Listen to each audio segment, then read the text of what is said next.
100 tahun Gereja Pantai Kosta di Indonesia. Sejarah GPDI.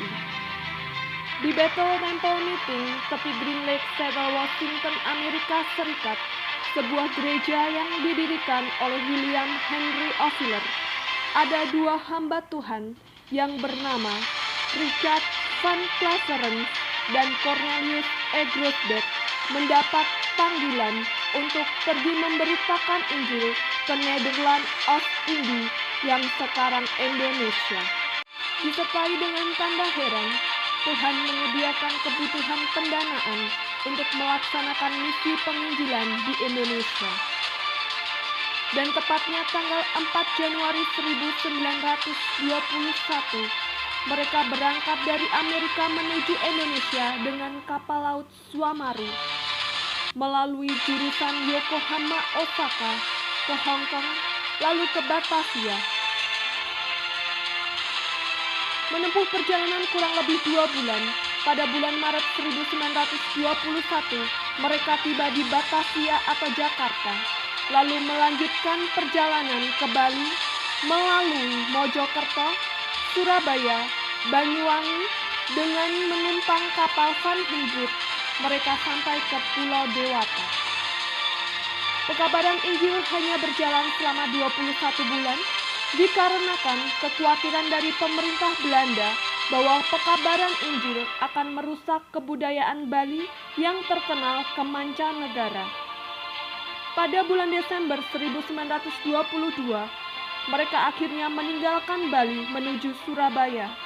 Richard Van Cleveland meneruskan perjalanan ke Batavia, sedangkan Cornelius E. Groesbeck menetap di Surabaya. Dia bertemu dengan Nyonya Wixman yang menceritakan bahwa dia mempunyai seorang keponakan di Cepu yang bernama F.J. Van Gessel. Cornelius berangkat menuju ke Cepu, dan dengan pertolongan Roh Kudus, dia memberitakan Injil, dan akhirnya F.J. Van Gessel beserta keluarga menerima Tuhan Yesus sebagai Tuhan dan Juru Selamat. Di Detterling Boulevard, Cepu inilah pertama kalinya ibadah Gereja Pantai Kosta dimulai. Pekerjaan Tuhan terus berkembang, dan pada tanggal 19 Maret 1923 berdirilah Vereniging de Pinkstergemeente in Nederlands Oost-Indie sebagai cikal bakal Gereja Pantai Kosta di Indonesia. Pada tanggal 30 Maret 1923, kebaktian yang diadakan di Pasar Sore Cepu disertai dengan pelaksanaan baptisan selam kepada 13 jiwa. Peristiwa ini merupakan dipancangkannya tonggak sejarah Gereja Pantai Kosta. Perkembangan selanjutnya, gerakan ini dengan cepat menyebar dari Surabaya ke seluruh Jawa, Sumatera Utara, Minahasa, Maluku, Kalimantan, dan Irian, dan hingga sampai saat ini GPDI sampai ke seluruh pelosok Indonesia. Demikianlah sejarah GPDI, dan selamat mengikuti rangkaian ibadah ucapan syukur 100 tahun GPDI. Biarkan api Pantai Kosta terus menyala di antara kita.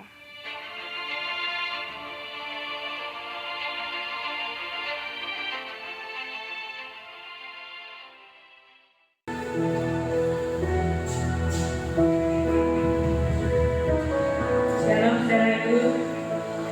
Shalom. Haleluya. Mari kita akan mulai ibadah kita saat sore hari ini. Saya jemput Bapak Ibu saudara untuk bagi berdiri. Bapak Ibu saudara yang dikasihi Tuhan, selama kita masih hidup dalam dunia ini, selagi kita ada, mari kita mau bernyanyi dan bermasmur buat Tuhan. Karena ada saatnya mungkin kita tidak bisa bernyanyi lagi atau bermasmur lagi, dan mungkin kita tidak bisa berbuat apa-apa. Oleh sebab itu, ketika kita hidup di dunia ini, ketika kita ada, selagi kita hidup, mari kita mau bernyanyi dan bermasmur bagi Tuhan. Kita menaikkan pujian ini, ya Tuhanku, aku hendak bernyanyi bagimu.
Engkau menerima pujian kami. Kami mau meninggikan Engkau, mengagungkan Engkau, Tuhan. Allah yang kami sembah, Allah yang besar, Allah yang layak menerima semuanya. Terima kasih Tuhan, terima kasih. Hadirlah Engkau di tengah-tengah ibadah kami, dan Engkau memberkati setiap kami. Kami serahkan ibadah kami dari awal, pertengahan sampai akhirnya ke dalam tangan kuasa-Mu. Hadirlah Engkau di tengah-tengah kami, memberkati setiap kami. Terima kasih Tuhan. Kami siap memuji, membesarkan nama-Mu. Hanya di dalam satu nama yang kudus, yaitu Tuhan kami Yesus Kristus, kami sudah berdoa dan mengucap syukur. Haleluya. Amin. Haleluya. Kita akan tetap berdiri, Bapak Ibu saudara dikasih Tuhan. Kita punya Allah yang menyelamatkan kita, dan Allah yang kita sembah itu Allah yang setia, Allah yang tidak pernah meninggalkan kita sedetik pun. Oleh sebab itu mari, ketika kita masih ada, ketika kita masih punya waktu, gunakan waktu kita untuk memuji, memuliakan nama Tuhan. Yesusku, penyelamat, tiada yang seperti Engkau Tuhan. Haleluya. Akan pujian ini.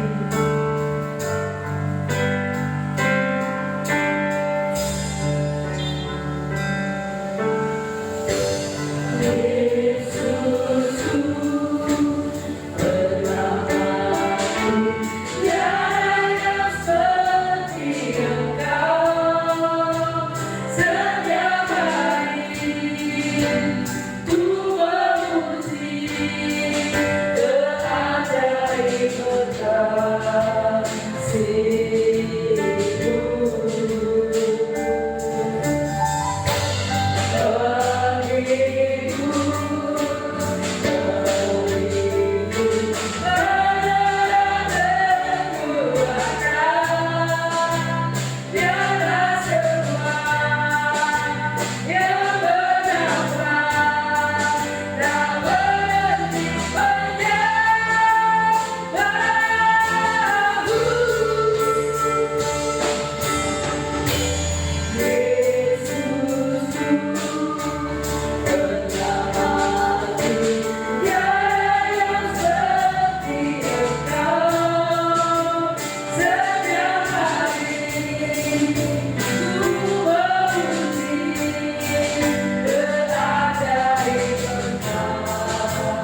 selalu berjanji menyertai kita.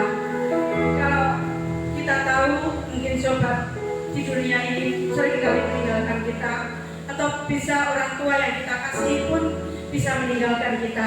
Namun kita punya satu sobat yang setia, yang tidak pernah meninggalkan kita seperti pun. Amin. Haleluya. Ada satu sobatku yang setia.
Susah, di saat apapun kita, Tuhan tidak pernah meninggalkan kita. Dia Allah dan Dia Bapa yang setia buat kehidupan kita. Sebentar kita mau mendengarkan firman Allah, kita siapkan hati kita, siapkan hidup kita untuk mendengarkan firman Allah. Kita mendengarkan pujian Bapa, Kau setia, Bapa mulia. Haleluya.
Terima kasih Tuhan. Kami bangga bangsa yang setia. Jiwa kami boleh tenang dalam hadirat Tuhan. Hati kami tenang di dalam Engkau ya Bapa. Terima kasih Tuhan untuk senantiasa menunjukkan kasih setiamu bagi setiap kehidupan kami. Kami bangga dan kami akan terus memuliakan Tuhan. Dalam pujian yang sudah kami naikkan ke hadirat-Mu, itu semua boleh menjadi berkat bagi sidang jemaat. Dan oh Tuhan, yang kami naikkan ke hadirat-Mu menjadi kemuliaan bagi Engkau ya Bapa. Terima kasih Tuhan Yesus. Sebentar kami mau dengar kebenaran firman-Mu. Ajar kami Tuhan untuk kami memiliki hati seorang murid, kalimat seorang murid, sehingga kami boleh mendengar, kami boleh memperhatikan kebenaran firman-Mu, sehingga firman Tuhan boleh tumbuh dan berbuah di dalam setiap kehidupan kami. Terima kasih Bapa, sehingga buah itu boleh berguna bagi orang lain, bagi jiwa-jiwa yang lain Tuhan, sehingga nama Tuhan Yesus yang dipuji dan dipermuliakan. Terima kasih Bapa, kami ucap syukur, kami sudah berdoa, kami sambut kebenaran firman-Mu di dalam nama Tuhan Yesus Kristus. Haleluya. Amin. Haleluya, haleluya, haleluya, puji Tuhan. Selamat sore Bapak Ibu, selamat berjumpa dan salam sejahtera dalam kasih Tuhan Yesus Kristus. Minggu-minggu ini adalah dalam rangka memperingati 100 tahun GPDI di Indonesia. Dan menurut instruksi dari majelis daerah agar bisa dirayakan di gereja masing-masing. Itulah sebabnya sore hari ini dalam penyampaian firman Tuhan, saya akan menyampaikan firman Tuhan dengan tema Jangan Padamkan Roh Tuhan. Temanya apa Bapak Ibu? Jangan padamkan roh Tuhan. Ayat dasarnya 1 Tesalonika 5, 19 sampai 22. Demikian firman Tuhan. Janganlah padamkan roh dan janganlah anggap rendah nubuatan-nubuatan. Ujilah segala sesuatu dan peganglah yang baik. Jauhilah dirimu dari segala jenis kejahatan. Ayat ini mengatakan supaya anak Tuhan, orang Kristen, apalagi orang GPDI, jangan sampai kita memadamkan roh Tuhan. Jangan sampai kita menganggap enteng, ringan terhadap nubuat-nubuat. Ya, kenapa kita tidak boleh memadamkan roh Tuhan? Ya, ketika kita menjadi orang yang suka menentang dan memadamkan roh Tuhan, maka akibatnya adalah kita akan menjadi musuhnya Tuhan. Yesaya 63 ayat 10. Yesaya 63 ayat yang ke-10. Tetapi mereka memberontak dan mendukakan Roh Kudusnya, maka ia berubah menjadi musuh mereka dan ia sendiri berperang melawan mereka. Ya, di ayat ini dikatakan ketika bangsa Israel itu memberontak, mendurhaka, melawan, memadamkan, menduka citakan roh kudusnya, maka akibatnya Tuhan, roh Tuhan berubah menjadi musuh mereka dan ia sendiri berperang melawan mereka. Orang-orang yang suka memadamkan roh Tuhan, ya, akibatnya mereka akan menjadi musuhnya Tuhan. Nah, ketika seseorang menjadi musuhnya Tuhan, siapa lagi yang bisa dimintai untuk membela? Sebaliknya, kalau Tuhan menyertai kita, kalau Tuhan di pihak kita, siapa bisa melawan kita? Itulah sebabnya jangan sampai kita termasuk orang Kristen yang suka memadamkan roh Tuhan, membatasi pekerjaan roh Tuhan. Untuk itu sore ini mari kita akan lihat tentang hal-hal yang menunjukkan bahwa orang tersebut sedang memadamkan roh Tuhan atau sedang melawan pada kehendak kemauan roh Tuhan. Ya, misalnya kita bisa melihat tentang Nabi Yunus. Yunus julukannya nabi, tapi nabi yang tidak mau taat sama firman Tuhan. Yunus yang artinya merpati, tapi di dalam Yunus tidak ada ketulusan. Ketika Tuhan memerintahkan Yunus untuk ke Ninawe, memberitakan kabar keselamatan, supaya orang-orang Ninawe bertobat, Yunus malah pergi ke Tarsus. Kenapa Yunus tidak mau ke Ninawe? Sekalipun Yunus yang artinya merpati, rupanya di dalam hati Yunus tidak ada ketulusan. Dia punya akar pahit, dia punya kemarahan terhadap Ninawe. Karena Ninawe itu bangsa Asyur. Dan riwayatnya zaman dulu-dulu itu bangsa Asyur seringkali memerangi, mengganggu orang Israel. Jadi rupanya Yunus ini ada perasaan dendam politik. Dia pikir ngapain saya harus ke Ninawe? Buat apa? Biarin kalau orang Ninawe dibinasakan ya biarkan. Itu bangsa yang dulu suka memusuhi bangsa Israel. Nah akibatnya apa? Karena Yunus melawan Tuhan, tidak mau dengar-dengaran terhadap firman Tuhan, maka akibatnya Yunus dibuang ke laut. Nah untung saja, saudara, Tuhan masih berkemurahan kepada Yunus, sehingga Tuhan memerintahkan ikan untuk menelan dia dan memuntahkan ke darat. Setelah itu baru Yunus bertobat. Ya, dia sekarang tidak mau berbantah-bantah dengan kehendak roh Tuhan.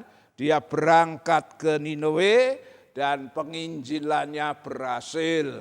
Ninawe yang terdiri dari lebih dari 120.000 orang, semuanya bertobat. Ya. Demikian saudara, dengan misionari perintis Pantekosta GPDI zaman dulu 100 tahun yang lalu. Mereka itu adalah hamba-hamba Tuhan yang memiliki kepekaan terhadap suara Roh Kudus. Ya, ketika Tuhan memerintahkan mereka dalam satu penglihatan, Tuhan memerintahkan mereka agar mereka pergi ke Indonesia. Waktu itu hamba Tuhan ini ngomong sama gembalanya dan gembalanya mendukung. Ya, hamba Tuhan ini pionir Pantekosta yang pertama masuk di Indonesia adalah Pendeta Cornelius Krusbeck dan Pendeta Richard van Klaven. Ya, di dalam gerejanya lalu diumumkan bahwa ada pengutusan Injil ke Indonesia, maka diumumkan untuk pemungutan dana penginjilan. Waktu itu hanya terkumpul $1.700. Padahal yang dibutuhkan berapa? $2.200. Masih ada kekurangan $500. Tapi mereka bertekun dalam doa. Kalau memang Tuhan utus, Tuhan pasti akan sediakan. Cukup lama dana itu berhenti sampai kepada angka $1.700. Tapi mereka tetap bergumul doa. Mereka yakin bahwa penglihatan dan suara itu jelas. Bahwa mereka diperintahkan ke Indonesia untuk memberitakan Injil. Apa yang terjadi?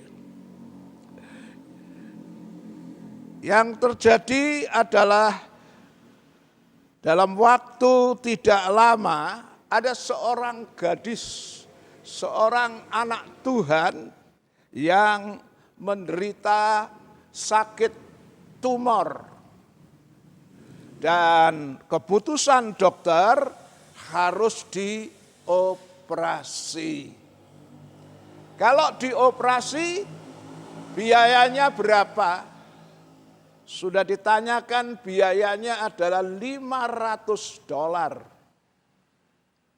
Ya. Tapi pemudi ini berdoa sama Tuhan di dalam gereja dan didoakan oleh beberapa orang dan akhirnya mujizat Tuhan terjadi. Tumornya itu pecah keluar dan perempuan ini sembuh. Sehingga akhirnya wanita ini mempersembahkan uang yang sedianya mau dipakai operasi $500 dipersembahkan di gereja. Dan oleh gembalanya diserahkan dalam misi penginjilan seperti yang menjadi pergumulan doa. Jadi jumlahnya berapa? Sudah klop $2.200. Maka dengan itu misionari kita, 2 misionari itu bisa berangkat ke Indonesia. Yang pertama mereka penginjilan mendarat di Pulau Bali. Tetapi karena oleh pemerintah Hindia Belanda mereka tidak diperbolehkan di Bali. Karena Bali rupanya oleh pemerintah Hindia Belanda dipelihara supaya adat-adatnya tetap berjalan. Karena itu dijadikan daerah spesial untuk wisata. Jadi penginjil itu harus tinggalkan Bali dan ke Pulau Jawa. Itulah sejarahnya. Seandainya misionari dari Amerika itu tidak peka dan suka memadamkan roh Tuhan. Ada suara Tuhan suruh ke Indonesia, mereka menutup telinga, mereka memadamkan suara itu dan tidak taat. Maka yang terjadi mungkin tidak ada GPDI di Indonesia. GPDI di Indonesia adalah hasil dari orang-orang Kristen, anak-anak Tuhan, hamba-hamba Tuhan yang cukup memiliki kepekaan terhadap suara Roh Kudus. Itulah sebabnya tema firman Tuhan dalam rangka memperingati 100 tahun GPDI di Indonesia adalah jangan padamkan roh Tuhan. Ya, dalam Alkitab kita melihat contoh raja yang suka melawan, berbantah-bantah, memadamkan suara roh Tuhan. Akibatnya apa?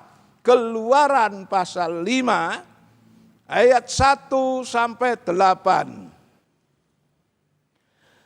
Keluaran pasal 5 ayat 1 sampai 8. Kemudian Musa dan Harun pergi menghadap Firaun, lalu berkata kepadanya, "Beginilah firman Tuhan Allah Israel, biarkanlah umatku pergi untuk mengadakan perayaan bagiku di padang gurun." Tetapi Firaun berkata, "Siapakah Tuhan itu yang harus kudengarkan firman-Nya untuk membiarkan orang Israel pergi? Tidak kenal aku Tuhan itu, dan tidak juga aku akan membiarkan orang Israel pergi." Lalu kata mereka, "Allah orang Ibrani telah menemui kami, izinkanlah kiranya kami pergi ke padang gurun 3 hari perjalanan jauhnya untuk mempersembahkan korban kepada Tuhan, Allah kami, supaya jangan nanti mendatangkan kepada kami penyakit sampar atau pedang." Tetapi Raja Mesir berkata kepada mereka, "Musa dan Harun, mengapakah kamu bawa-bawa bangsa ini melalaikan pekerjaannya? Pergilah melakukan pekerjaanmu." Lagi kata Firaun, "Lihat sekarang, telah terlalu banyak bangsamu di negeri ini. Masakan kamu hendak menghentikan mereka dari kerja paksanya?" Pada hari itu juga Firaun memerintahkan kepada pengarah-pengarah bangsa itu dan kepada mandor-mandor mereka sendiri, "Tidak boleh lagi kamu memberikan jerami kepada bangsa itu untuk membuat batu bata, seperti sampai sekarang, biarlah mereka sendiri yang pergi mengumpulkan jerami. Tetapi jumlah batu bata yang harus dibuat mereka sampai sekarang, bebankanlah itu juga kepada mereka dan jangan menguranginya, karena mereka pemalas. Itulah sebabnya mereka berteriak-teriak, 'Izinkanlah kami pergi mempersembahkan korban kepada Allah kami.'" Ya, Firaun adalah salah satu contoh dari orang yang memadamkan suara roh Tuhan. Mereka melawan. Ketika Musa dan Harun menghadap Firaun untuk memintakan izin supaya Israel bisa meninggalkan Mesir sejauh 3 hari perjalanan untuk mengadakan ibadah kepada Tuhan. Firaun menentang keras.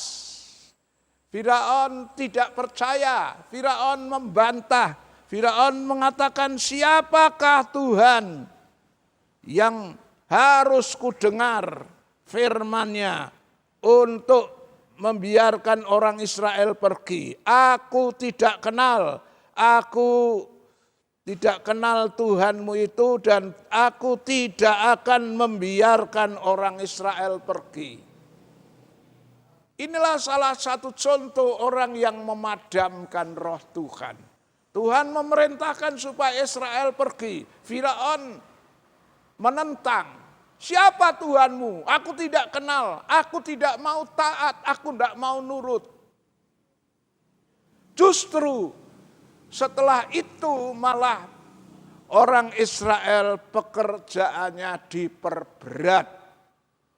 Firaun memerintahkan para mandornya supaya orang Israel yang kerja rodi, kerja paksa itu tetap suruh bekerja dengan jumlah batu merah yang sama seperti kemarin-kemarin, tetapi sekarang jerami untuk membakar disuruh cari sendiri, tidak disediakan oleh Firaun.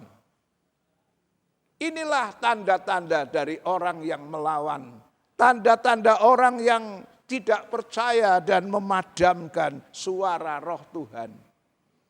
Akibatnya apa? Kalau saudara lihat, di akhir-akhirnya, endingnya, Firaun dibinasakan oleh Tuhan di Laut Kolsom. Ketika laut itu dibelah sama Tuhan dan Israel menyeberang. Firaun mengikutinya dan setelah Israel sampai di darat, lalu laut itu ditutup oleh Tuhan. Demikian Firaun dibinasakan oleh Tuhan. Kenapa? Karena dia menentang kehendak Tuhan. Barang siapa yang tidak mau taat, tidak mau dengar-dengaran, posisinya adalah bermusuhan dengan Allah. Ya, tidak hanya Firaun, tapi orang Israel pun, orang pilihan Tuhan pun, ketika dia tidak peka, ketika dia melawan perintah Tuhan, akibatnya juga mereka dibinasakan. Ibrani 3 ayat 7 sampai 11. Ibrani 3 ayat 7 sampai 11. "Sebab itu, seperti yang dikatakan Roh Kudus, pada hari ini, jika kamu mendengar suaranya, janganlah keraskan hatimu seperti dalam kegeraman pada waktu pencobaan di padang gurun. di mana nenek moyangmu mencobai aku dengan jalan menguji aku, sekalipun mereka melihat perbuatan-perbuatanku 40 tahun lamanya. Itulah sebabnya aku murka kepada angkatan itu dan berkata, selalu mereka sesat hati dan mereka tidak mengenal jalanku. Sehingga aku bersumpah dalam murkaku, mereka takkan masuk ke tempat perhentianku. Ya, bangsa Israel adalah bangsa pilihan Allah. Kalau tadi Firaun itu orang kafir. Tapi sekarang contoh kedua, bangsa Israel itu umat pilihan Allah. Menggambarkan orang Kristen, saudara dan saya, yang sudah diselamatkan. Tetapi ketika kita coba padamkan roh Allah, menentang, tidak mau taat, tidak mau dengar-dengaran, akibatnya pun sama, dibinasakan. Firman Tuhan bilang kepada kita, pada hari ini jika kamu mendengar suaranya, jangan keraskan hatimu. Jangan berbantah-bantah. Kalau Tuhan suruh apa, jangan berbantah-bantah. Jangan coba melawan. Sama seperti bangsa Israel ketika dia tidak mau dengar. Dia berbantah-bantah, dia melawan kehendak dan kemauan Tuhan. Akhirnya sebagian besar dari bangsa itu dibinasakan Tuhan di padang gurun. Hanya sebagian kecil keturunan mereka yang boleh masuk di tanah Kanaan. Ya, itulah sebabnya ketika roh Tuhan berbicara, jangan sampai kita mengeraskan hati. Atau pura-pura tidak dengar, tidak mau menurut.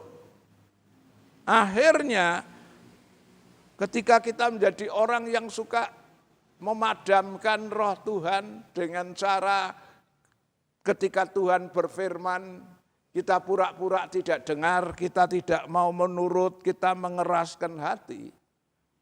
Akhirnya Tuhan malas berbicara dengan kita. Sama seperti seorang orang tua. Orang tua kalau menasihati anaknya 1, 2, 3, 4, 5 kali tidak didengar, bahkan dilawan, lama-lama orang tua itu males. Sudah, itu anak tidak mau diatur, ya sudah, suka-suka mudah. Orang tua sudah tidak mau lagi menasehati. Nah ini juga celaka. Selama orang tua kita masih mau menasehati, berarti kita masih diakui sebagai anak. Tapi anak yang berbantah-bantah terus, satu waktu orang tua bisa malas, sudah anak semacam itu ngapain dinasehati, biar suka-sukanya dia.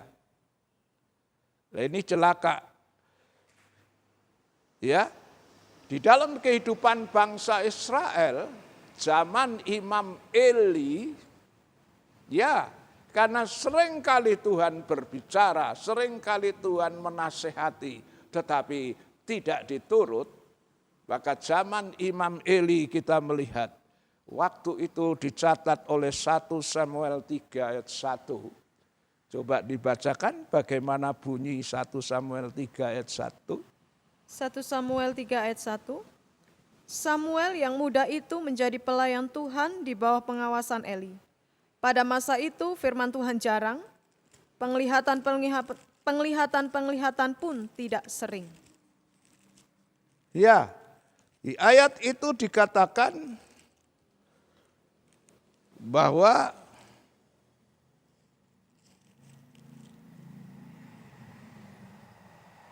pada masa itu firman Tuhan jarang.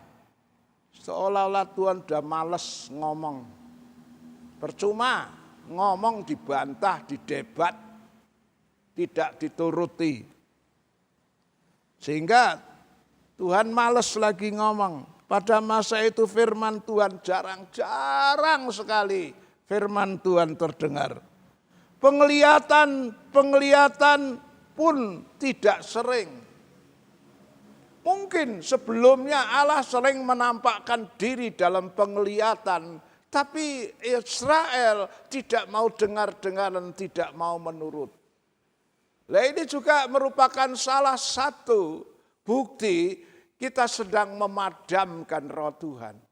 Sehingga zaman Imam Eli itu di sini dikatakan firman Tuhan jarang sekali Allah berfirman. Penglihatan pun hampir tidak ada. Ya. Inilah dampak daripada kehidupan orang yang memadamkan roh Tuhan. Yang tidak mau taat, tidak mau dengar-dengaran. Kalau kita lihat dalam perjanjian lama, antara kitab Maleakhi dengan Injil Matius perjanjian baru itu ada jeda waktu yang sering dijuluki dengan 400 tahun sunyi. Apa artinya 400 tahun sunyi? Antara Maleakhi dengan Matius jeda 400 tahun itu tidak ada firman. Tidak ada nubuatan, tidak ada nasihat. Seolah-olah seperti putus hubungan dengan Allah. Itulah sebabnya disebut 400 tahun sunyi. Kenapa? Rupanya bangsa Israel keras kepala waktu itu. Suka berbantah-bantah, tidak mau dengar-dengaran, tidak mau nurut firman Tuhan. Mari dalam rangka memperingati 100 tahun GPDI di Indonesia, firman Tuhan menggugah mengingatkan kita supaya jangan padamkan roh Tuhan. Sebaliknya mari kita bangun hubungan dengan Tuhan. Jadilah anak-anak Tuhan yang memiliki kepekaan. Ya, yang mau taat, yang mau nurut firman Tuhan. Hari-hari ini di akhir zaman, ya kita melihat banyak orang Kristen sudah lagi tidak mau percaya kepada firman Tuhan. Apalagi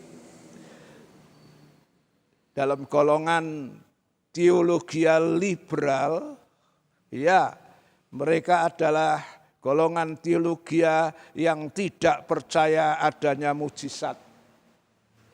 Mereka tidak percaya adanya penglihatan, tidak percaya adanya nubuat atau bahasa roh. Teologi liberal kalau dengar firman Tuhan, mereka mau nurut. Asal firman yang kira-kira masuk akal. Firman yang kira-kira bisa dicerna dengan akal sehat. Teologi liberal tidak percaya mujizat. Tidak percaya nubuat. Teologi liberal tidak mempercayai kalau Yesus dikandung dari anak darah Maria. Karena logikanya tidak mungkin seorang anak darah bisa mengandung dan melahirkan. Kalau tidak ada hubungan dengan pria. Inilah saat-saat yang sedang kita hadapi di akhir zaman ini. Banyak aliran yang sudah tidak lagi percaya nubuatan. Tidak percaya lagi dengan penglihatan. Tidak percaya lagi dengan manifestasi pekerjaan Roh Kudus dalam hidup orang percaya. Tapi dalam rangka 100 tahun GPDI di Indonesia, GPDI sampai sekarang tetap percaya adanya mujizat. GPDI masih percaya adanya nubuat, bahasa roh, manifestasi pekerjaan Roh Kudus dalam kehidupan orang percaya. Dan justru karena itulah Injil bisa sampai ke Indonesia. Karena orang-orang waktu itu memiliki kepekaan terhadap suara Tuhan. Namun dalam hal ini GPDI tetap memakai standar ukuran bahwa tidak boleh memadamkan roh Tuhan, jangan meringankan nubuat, tetapi semuanya itu harus diuji. Kembali ke 1 Tesalonika 5:19 sampai 22. Iya. 1 Tesalonika 5 ayat yang ke-19 sampai 22. Janganlah padamkan roh dan janganlah anggap rendah nubuat-nubuat. Ujilah segala sesuatu dan peganglah yang baik. Jauhkanlah dirimu dari segala jenis kejahatan. Iya. Ayat ini mengatakan tidak boleh memadamkan roh, menentang, melawan sama suara Roh Kudus. Jangan meringankan, menganggap enteng terhadap nubuat. GBDI percaya ada nubuat, percaya ada penglihatan, percaya bahwa Tuhan bisa berbicara melalui mimpi dan sebagainya. Namun menghindari penyesatan, maka GBDI mengambil standar ukuran segala semuanya, segala sesuatu harus diuji. Ya, di sini dikatakan ujilah segala sesuatu dan peganglah yang baik. Kalau kira-kira nubuatan, penglihatan, atau mimpi yang tidak sesuai dengan firman Tuhan kita tolak. Tapi yang sesuai dengan firman Tuhan kita pegang, kita laksanakan. Dan sebagai tolak ukur untuk menguji semuanya itu, standarnya adalah Alkitab. Firman Tuhan ini standar. Karena firman Tuhan dari dulu tidak berubah. Firman Tuhan tidak boleh ditambah dan tidak boleh dikurangi. Karena itu standar akurat menjadi patokan perjalanan gereja Tuhan, orang-orang percaya. Wahyu 22 ayat 18. Wahyu 22 ayat 18. Aku bersaksi kepada setiap orang yang mendengar perkataan-perkataan nubuat dari kitab ini. Jika seorang menambahkan sesuatu kepada perkataan-perkataan ini, maka Allah akan menambahkan kepadanya malapetaka-malapetaka yang tertulis di dalam kitab ini. Ya, dalam ayat ini dikatakan kita tidak boleh menambah sesuatu. Ya, perkataan-perkataan yang sudah tertulis dalam kitab ini. Tapi kita juga tidak boleh mengurangi perkataan-perkataan di dalam kitab nubuatan ini. Apa resikonya ketika seorang menambah dan mengurangi? Ayat 19.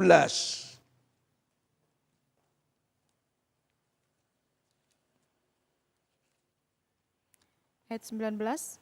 Dan jikalau seorang mengurangkan sesuatu dari perkataan-perkataan dari kitab nubuat ini, maka Allah akan mengambil bagiannya dari pohon kehidupan dan dari kota kudus, seperti yang tertulis di dalam kitab ini.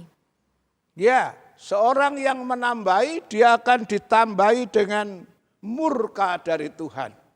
Tapi seorang yang mengurangi dari firman Tuhan yang tertulis di dalam kitab ini, maka Allah akan mengurangi orang itu dari bagian pohon kehidupan. Ya, jadi standar GBDI adalah kita percaya nubuatan, kita tidak boleh memadamkan roh Tuhan. Kita percaya Tuhan bisa berbicara melalui penglihatan, melalui mimpi dan sebagainya. Tapi segala sesuatu perlu diuji. Yang cocok, yang sesuai dengan firman Tuhan kita jalankan. Yang tidak kita tolak. Puji Tuhan, inilah yang Tuhan mau supaya dalam rangka memperingati 100 tahun GBDI di Indonesia, kita menjadi orang Kristen, warga GBDI yang tetap konsisten, mempercayai karya Roh Kudus. Karena hanya dengan karya Roh Kudus gereja GPDI berkembang.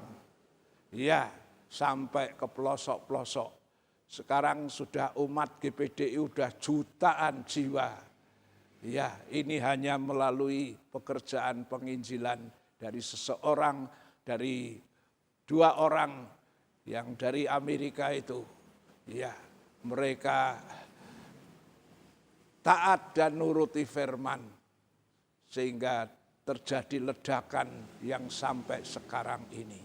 Itulah sebabnya sekali lagi kembali kepada judul, jangan padamkan roh Tuhan. Ikuti perintahnya, apapun bentuknya, tetapi yang jelas perlu dicocokkan dengan firman Tuhan. Yang baik kita turut, yang tidak kita tinggalkan. Amin. Kita nyanyi firman pelita bagi kakiku. Firman-Mu pelita bagi kakiku, terang bagi jalanku. Firman-Mu pelita bagi kakiku, terang bagi jalanku.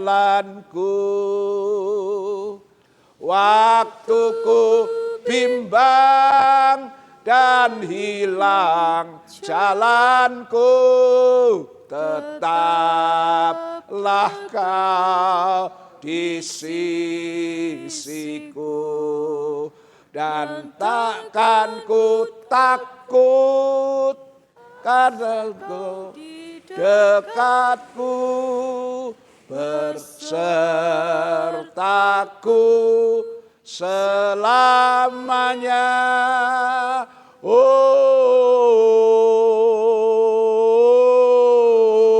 firman-Mu pelita bagi kakiku, terang bagi jalanku. Segala puji, hormat, ucapan syukur kami persembahkan kepada Tuhan dalam rangka memperingati 100 tahun GPDI di Indonesia. Kami boleh melihat bagaimana pekerjaan Roh Kudus telah bekerja secara luar biasa. GPDI sampai di Indonesia dimulai dengan mujizat-mujizat. Karena ada orang-orang yang memiliki kepekaan terhadap suara Roh Kudus. Ada orang-orang yang mau taat, yang mau dengar-dengaran.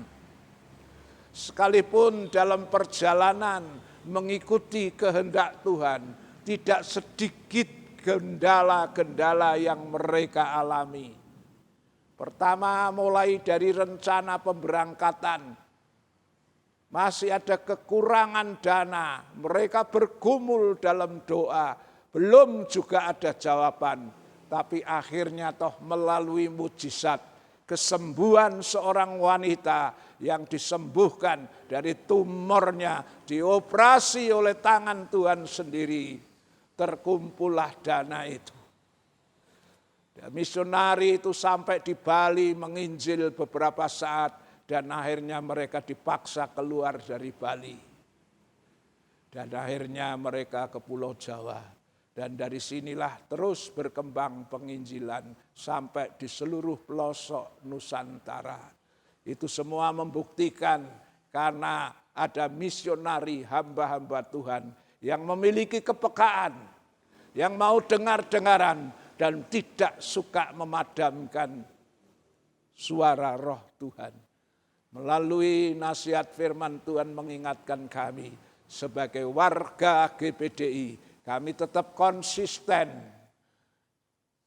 kepada doktrin kami. Tidak boleh memadamkan Roh Tuhan, tidak boleh meringankan nubuat. Kami mau taat, kami mau nurut. Tapi alat uji adalah firman Tuhan. Segala sesuatu perlu diuji berdasarkan firman. Yang baik kami pegang, yang tidak kami tinggalkan. Dengan demikian kami akan terus berada di dalam jalan-jalan-Mu, sehingga hidup kami bisa dipakai Tuhan untuk kemuliaan nama Tuhan, melebarkan kerajaan-Mu di seluruh pelosok Nusantara, bahkan di seluruh dunia ini. Terima kasih Tuhan untuk 100 tahun GPDI di Indonesia. Inilah pertolongan Tuhan. Kami bisa berkata Ebenezer, sampai di sini Tuhan sudah menolong. Dan kami percaya langkah-langkah berikutnya Tuhan juga pasti akan menolong. Dalam nama Tuhan Yesus Kristus. Amin. Shalom, shalom, damai Allah turun ke atasmu sekarang. Shalom, shalom, damai Allah sekarang dan selamanya. Seperti sungai mengalir,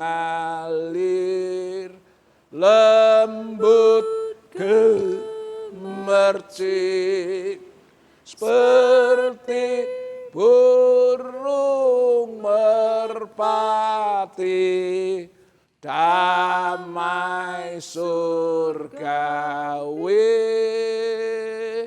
Shalom, shalom, diberkatilah kau selalu, berkat atas nama Bapa, Anak, Roh Kudus. Marilah saudara kita pulang ke rumah masing-masing, membawa berkat Tuhan. Yang sakit disembuhkan, yang lemah dikuatkan, yang ada masalah persoalan pulang dengan kemenangan. Berkati usaha anak-anakmu, tani, ternak, dagang, wira swasta, kerja apa yang halal diberkati, anak sekolah, mahasiswa, kuliah diberkati kepinteran. Tuhan memberkati segala keperluannya, punya masa depan yang baik.